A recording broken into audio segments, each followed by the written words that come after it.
शांति। 6 अगस्त 2020 की बाप दादा की साकार मुरली। मुरली के सार में बाबा ने कहा, मीठे बच्चे सवेरे सवेरे उठ यही चिंतन करो कि मैं इतनी छोटी सी आत्मा कितने बड़े शरीर को चला रही हूँ। मुझ आत्मा में अविनाशी पाठ नूंधा हुआ है। प्रश्न है आज का, शिव बाबा को कौन सी प्रैक्टिस है, कौन सी नहीं? उत्तर में आत्मा का ज्ञान रत्नों से श्रृंगार करने की प्रैक्टिस शिव बाबा को है, बाकी शरीर का श्रृंगार करने की प्रैक्टिस उन्हें नहीं, क्योंकि बाबा कहते मुझे तो अपना शरीर है ही नहीं। मैं इनका शरीर भल किराए पर लेता हूँ, लेकिन इस शरीर का श्रृंगार या आत्मा स्वयं करती, मैं नहीं करता। मैं तो सदा अशरीरी हूँ। गीत है आज का, बदल जाए दुनिया न बदलेंगे हम। अब मुरली विस्तार से। ओम शांति। बच्चों ने यह गीत सुना, किसने सुना? आत्मा ने इन शरीर के कानों द्वारा सुना। बच्चों को भी यह मालूम पड़ा कि आत्मा कितनी छोटी है। वह आत्मा इस शरीर में नहीं है तो शरीर कोई काम का नहीं रहता। कितनी छोटी आत्मा के आधार पर यह कितना बड़ा शरीर चलता है। दुनिया में किसको भी पता नहीं है कि आत्मा क्या चीज है जो इस रथ पर विराजमान रहती है। अकाल मूर्त आत्मा का यह तख्त है। बच्चों को भी यह ज्ञान मिलता है, कितना रमणीक रहस्य युक्त है। जब कोई ऐसी रहस्य युक्त बात सुनी जाती है तो चिंतन चलता है। तुम बच्चों का भी यही चिंतन चलता है, इतनी छोटी सी आत्मा है इतने बड़े शरीर में। आत्मा में 84 जन्मों का पाठ नूंधा हुआ है। शरीर तो विनाश हो जाता है, बाकी आत्मा रहती है। यह बड़ी विचार की बातें हैं। सवेरे उठकर यह ख्याल करना चाहिए। बच्चों को स्मृति आई है आत्मा कितनी छोटी है, उनको अविनाशी पार्ट मिला हुआ है। मैं आत्मा कितनी वंडरफुल हूँ। यह नया ज्ञान है जो दुनिया में किसको भी नहीं है। बाप ही आकर बतलाते हैं जो सिमरण करना होता है। हम कितनी छोटी सी आत्मा कैसे पार्ट बजाती हैं। शरीर 5 तत्वों का बनता है, बाबा को थोड़े ही मालूम पड़ता है। शिव बाबा की आत्मा कैसे आती जाती है, ऐसे भी नहीं सदैव इसमें रहती है। तो यही चिंतन करना है। तुम बच्चों को बाप ऐसा ज्ञान देते हैं जो कभी कोई को मिल न सके।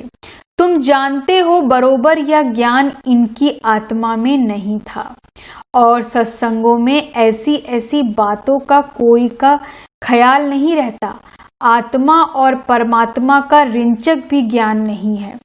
कोई भी साधु सन्यासी आदि यह थोड़े समझते हैं कि हम आत्मा शरीर द्वारा इनको मंत्र देती हैं। आत्मा शरीर द्वारा शास्त्र पढ़ती है। एक भी मनुष्य मात्र आत्म अभिमानी नहीं है। आत्मा का ज्ञान कोई को है नहीं, तो फिर बाप का ज्ञान कैसे होगा? तुम बच्चे जानते हो हम आत्माओं को बाप कहते हैं। मीठे मीठे बच्चों, तुम कितना समझदार बन रहे हो। ऐसा कोई मनुष्य नहीं जो समझे कि इस शरीर में जो आत्मा है उनको परमपिता परमात्मा बैठ पढ़ाते हैं। कितनी समझने की बातें हैं, परंतु फिर भी धंधे आदि में जाने से भूल जाते हैं।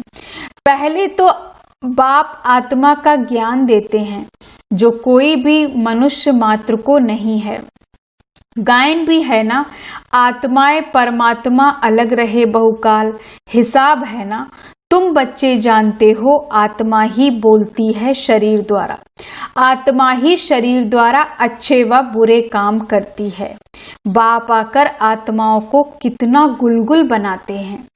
पहले पहले तो बाप कहते हैं सवेरे सवेरे उठकर यही प्रैक्टिस व ख्याल करो कि आत्मा क्या है जो इस शरीर द्वारा सुनती है।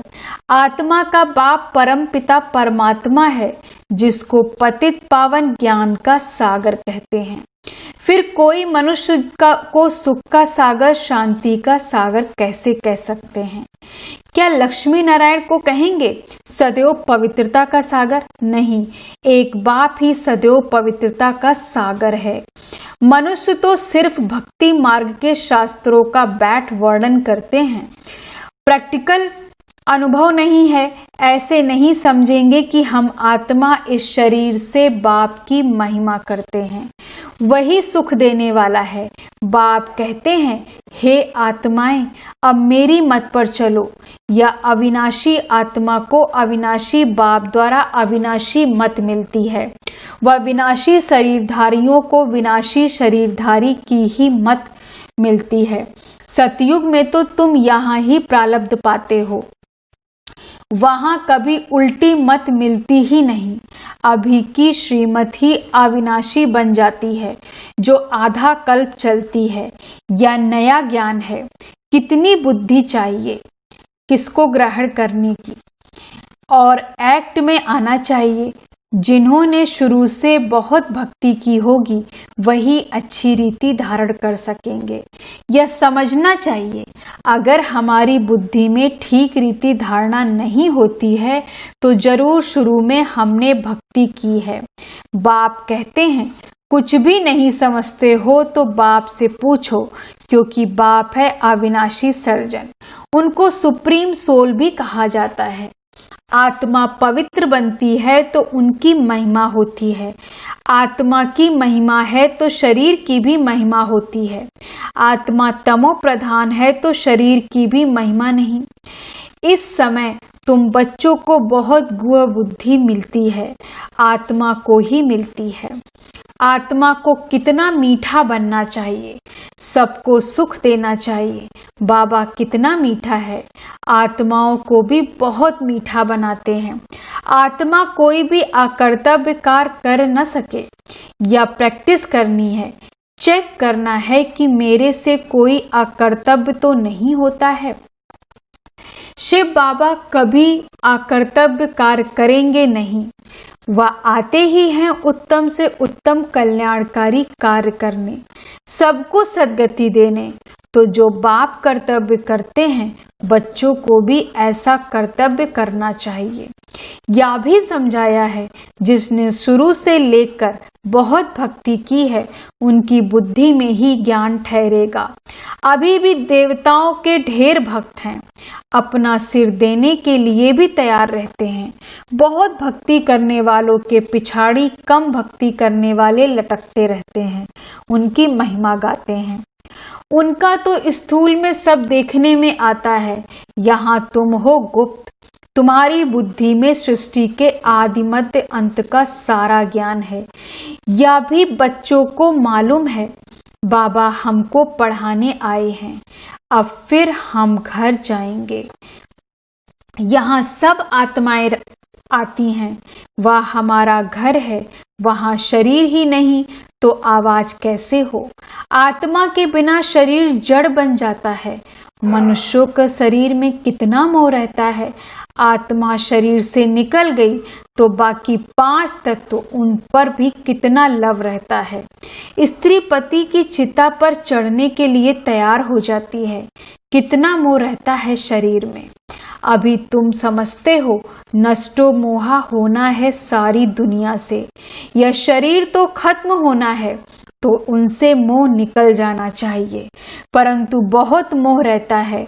ब्राह्मणों को खिलाते हैं, याद करते हैं ना फलाने का श्राद्ध है, अब वह थोड़े ही खा सकते हैं। तुम बच्चों को तो अब इन बातों से अलग हो जाना चाहिए। ड्रामा में हर एक अपना पार्ट बजाते हैं।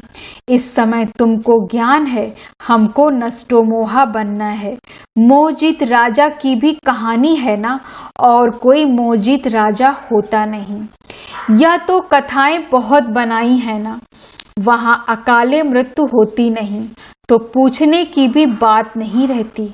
इस समय तुमको मोहजीत बनाते हैं। स्वर्ग में मोहजीत राजाएं थे, यथा राजा रानी तथा प्रजा ऐसे है। वह है ही नष्टो मोहा की राजधानी। रावण राज्य में मोह होता है, वहां तो विकार होता नहीं। रावण राज्य ही नहीं, रावण की रजाई चली जाती है। राम राज्य में क्या होता है कुछ भी पता नहीं, सिवाय बाप के और कोई यह बातें बता ना सके। बाप इस शरीर में होते भी देही अभिमानी है। लोन अथवा किराए पर मकान लेते हैं तो उसमें भी मोह रहता है। मकान को अच्छी रीति फर्निश करते हैं, इनको तो फर्निश करना होता है नहीं, क्योंकि बाप तो अशरीरी है ना। इनको कोई भी श्रृंगार आदि करने की प्रैक्टिस ही नहीं है। इनको तो अविनाशी ज्ञान रत्नों से बच्चों को श्रृंगारने की ही प्रैक्टिस है। सृष्टि के आदि मध्य अंत का राज समझाते हैं। शरीर तो अपवित्र ही है, इनको जब दूसरा नया शरीर मिलेगा तो पवित्र होंगे। इस समय तो यह पुरानी दुनिया है, यह खत्म हो जानी है। या भी दुनिया में किसको पता ही नहीं, धीरे धीरे मालूम पड़ेगा। नई दुनिया की स्थापना और पुरानी दुनिया का विनाश या तो बाप का ही काम है। बाप ही आकर ब्रह्मा द्वारा प्रजा रच नई दुनिया की स्थापना कर रहे हैं।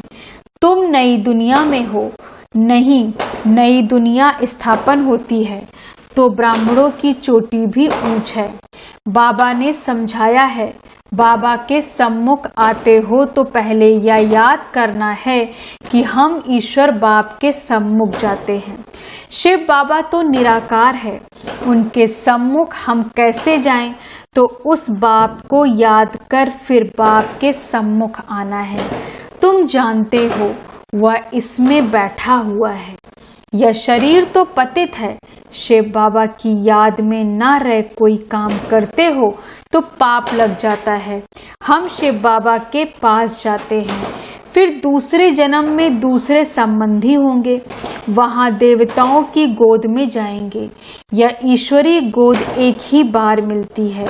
मुख से कहते हैं बाबा हम आपका हो चुका। बहुत हैं जिन्होंने कभी देखा भी नहीं है, बाहर में रहते हैं, लिखते हैं शिव बाबा हम आपकी गोद के बच्चे हो चुके हैं। बुद्धि में ज्ञान है, आत्मा कहती है हम शिव बाबा के बन चुके हैं। इनके पहले हम पतित की गोद के थे, भविष्य में पवित्र देवता की गोद में जाएंगे। यह जन्म दुर्लभ है। हीरे जैसा तुम यहाँ संगम युग पर बनते हो। संगम युग कोई उस पानी के सागर और नदियों को नहीं कहा जाता। रात दिन का फर्क है। ब्रह्मपुत्र बड़ेते बड़ी नदी है जो सागर में मिलती है। नदियां जाकर सागर में पड़ती हैं। तुम भी सागर से निकली हुई ज्ञान नदी हो। ज्ञान सागर शिव बाबा है। बड़ेते बड़े नदी है ब्रह्मपुत्र। इनका नाम ब्रह्मा है। सागर से इनका कितना मेल है। तुमको मालूम है नदियां कहाँ से निकलती हैं? सागर से ही निकलती हैं, फिर सागर में पड़ती हैं। सागर से मीठा पानी खींचते हैं। सागर के बच्चे फिर सागर में जाकर मिलते हैं। तुम भी ज्ञान सागर से निकली हो, फिर सब वहां चली जाएंगी। जहां वह रहते हैं वहां तुम आत्माएं भी रहती हो। ज्ञान सागर आकर तुमको पवित्र मीठा बनाते हैं। आत्मा जो खारी बन गई है उनको मीठा बनाते हैं। 5 विकारों रूपी छीछी नमकीन तुमसे निकल जाती है तो तुम तमो प्रधान से सतो प्रधान बन जाते हो। बाप पुरुषार्थ कराते हैं। तुम कितने सतो प्रधान थे, स्वर्ग में रहते थे, तुम बिल्कुल छीछी बन गए हो। रावण ने तुमको क्या बनाया है? भारत में ही गाया जाता है हीरे जैसा जन्म अमोलक। बाबा कहते हैं तुम कौड़ियों पिछाड़ी क्यों हैरान होते हो? कौड़ियां भी जास्ती थोड़े ही चाहिए, गरीब झट समझ जाते हैं। साहूकार तो कहते हैं अभी हमारे लिए यहाँ ही स्वर्ग है। तुम बच्चे जानते हो जो भी मनुष्य मात्र हैं सबका इस समय कौड़ी जैसा जन्म है। हम भी ऐसे थे, अभी बाबा हमको क्या बनाते हैं। एम ऑब्जेक्ट तो है ना, हम नर से नारायण बनते हैं। भारत अब कौड़ी जैसा कंगाल है ना। भारतवासी खुद थोड़े ही जानते यहाँ तुम कितने साधारण अबलाएं हो। कोई बड़ा आदमी होगा तो उनको यहाँ बैठने की दिल नहीं होगी। जहाँ बड़े बड़े आदमी, सन्यासी, गुरु आदि लोग होंगे वहाँ की बड़ी बड़ी सभाओं में जाएंगे। बाप भी कहते हैं मैं गरीब निवाज हूँ, कहते हैं भगवान गरीबों की रक्षा करते हैं। अभी तुम जानते हो हम कितने साहूकार थे, अभी फिर बनते हैं। बाबा लिखते हैं तुम पद्मा पदम पति बनते हो।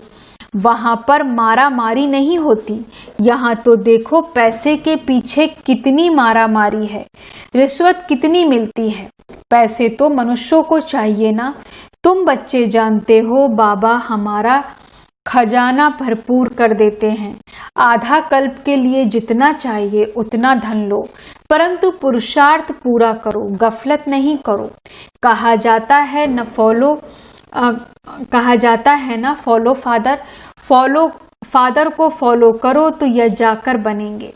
नर से नारायण, नारी से लक्ष्मी, बड़ा भारी इम्तिहान है, इसमें जरा भी गफलत नहीं करनी चाहिए। बाप श्रीमत देते हैं तो फिर उस पर चलना है, कायदे कानून का उल्लंघन नहीं करना है। श्रीमत से ही तुम श्री बनते हो। मंजिल बहुत बड़ी है, अपना रोज का खाता रखो, कमाई की या नुकसान किया। बाप को कितना याद किया, कितने को रास्ता बताया। अंधों की लाठी तुम हो ना, तुमको ज्ञान का तीसरा नेत्र मिलता है। अच्छा, मीठे मीठे सिकी लदे बच्चों प्रति माता पिता बाप दादा का याद प्यार और गुड मॉर्निंग।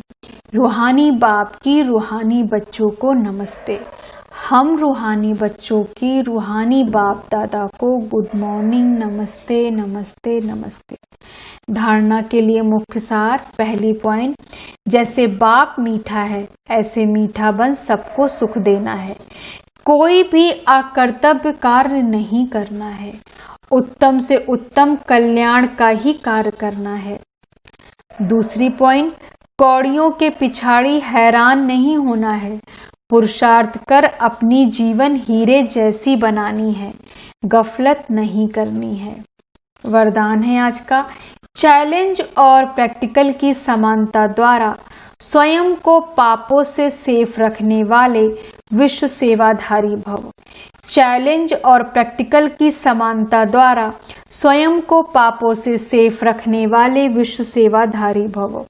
विस्तार से, आप बच्चे जो चैलेंज करते हो उस चैलेंज और प्रैक्टिकल जीवन में समानता हो, नहीं तो पुण्य आत्मा के बजाय बोझ वाली आत्मा बन जाएंगे। इस पाप और पुण्य की गति को जानकर स्वयं को सेफ रखो, क्योंकि संकल्प में भी किसी भी विकार की कमजोरी, व्यर्थ बोल, व्यर्थ भावना, घृणा, ईर्ष्या की भावना पाप के खाते को बढ़ाती है। इसलिए पुण्य आत्मा भव के वरदान द्वारा स्वयं को सेफ रख विश्व सेवाधारी बनो। संगठित रूप में एक मत एक रस स्थिति का अनुभव कराओ। स्लोगन है आज का, पवित्रता की क्षमा चारों ओर जलाओ तो बाप को सहज देख सकेंगे। पवित्रता की क्षमा चारों ओर जलाओ तो बाप को सहज देख सकेंगे। ओम शांति। धन्यवाद बाबा, धन्यवाद।